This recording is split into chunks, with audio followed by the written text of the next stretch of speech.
कहा जाता है बच्चे भगवान का रूप है, इसकी वजह से उनकी बातों का दोष नहीं लगता। बच्चे पाप से मुक्त होते हैं। 14 साल तक के बच्चों को किसी भी प्रकार का पाप नहीं लगता। ऐसा क्यों है, इसका जवाब महाभारत में छिपा है, जो धर्मराज यानी यमराज के श्राप से जुड़ा हुआ है। महर्षि मांडव्य ने धर्मराज यमराज को श्राप दिया, जिसकी वजह से उनको दासी पुत्र विदुर के रूप में शूद्र योनि में जन्म लेना पड़ा। आइए जानते हैं 14 साल तक के बच्चों को श्राप क्यों नहीं लगता। इसकी कथा क्या है। पूर्व के समय में एक ऋषि थे जिनका नाम मांडव्य था। वे एक धर्मज्ञाता, सत्यनिष्ठ और तपस्वी थे। वे अपने आश्रम के द्वार पर एक पेड़ के नीचे अपने दोनों हाथ को ऊपर करके मौन व्रत धारण करते हुए काफी समय तक व्यतीत हो गया था। एक दिन वहां पर चोर आए और उन लोगों ने चोरी का माल मांडव्य ऋषि के आश्रम में छिपा दिया। राजा के सैनिक आए और आश्रम की तलाशी ली, जिससे चोरी का धन मिल गया। सैनिक मांडव्य ऋषि और चोरों को पकड़कर राजा के पास ले गए। राजा ने चोरों और मांडव्य ऋषि को सूली पर चढ़ाने का आदेश दे दिया। आदेश के अनुसार सैनिकों ने मांडव्य ऋषि को सूली पर चढ़ा दिया। मांडव्य ऋषि उस सूली के अगले भाग पर काफी समय तक बैठे रहे। बिना भोजन और पानी के वे वहां जीवित रहे। वे अपने स्मरण शक्ति से सभी ऋषियों और मुनियों को अपने पास बुलाने लगे।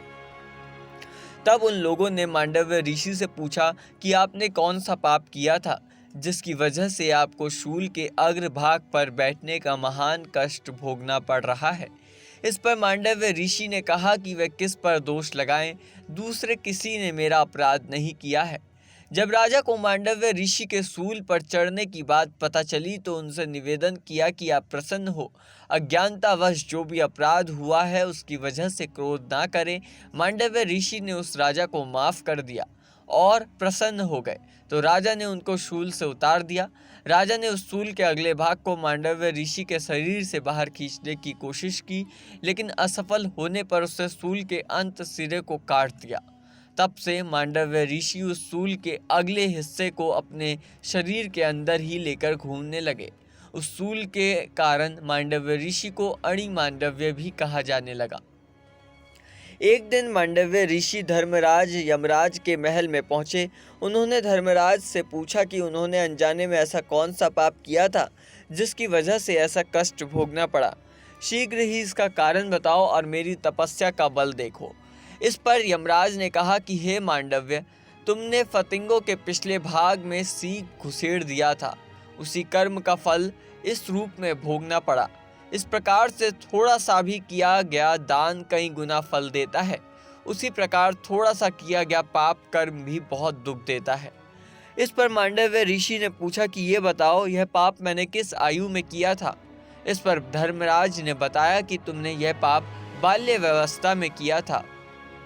इस पर मांडव्य ऋषि ने कहा कि धर्मशास्त्र के अनुसार जन्म से लेकर 12 वर्ष की आयु तक बालक जो कुछ भी करेगा वह अधर्म नहीं होगा, क्योंकि उस समय तक बालक को धर्मशास्त्र के आदेश का ज्ञान नहीं पता चलता। धर्मराज, तुमने मुझे थोड़े से अपराध के लिए बहुत बड़ा दंड दे दिया है। ब्राह्मण का वध संपूर्ण प्राणियों के वध से भी अधिक भयंकर है। इस वजह से तुम मनुष्य होकर शूद्र योनि में जन्म लोगे। आज से संसार में धर्म के फलों को प्रकट करने वाली मर्यादा स्थापित करता हूँ। 14 वर्ष तक की आयु तक किसी को भी पाप नहीं लगेगा। उससे अधिक आयु में पाप करने वाले को ही दोष लगेगा। मांडव्य ऋषि के श्राप के कारण ही धर्मराज यमराज को विदुर के रूप में जन्म लेना पड़ा। फिलहाल इस पूरी जानकारी में इतना ही। आपकी क्या राय है हमें कमेंट करके ज़रूर बताएं और जुड़े रहें नेक्स्ट 9 स्पिरिचुअल के साथ।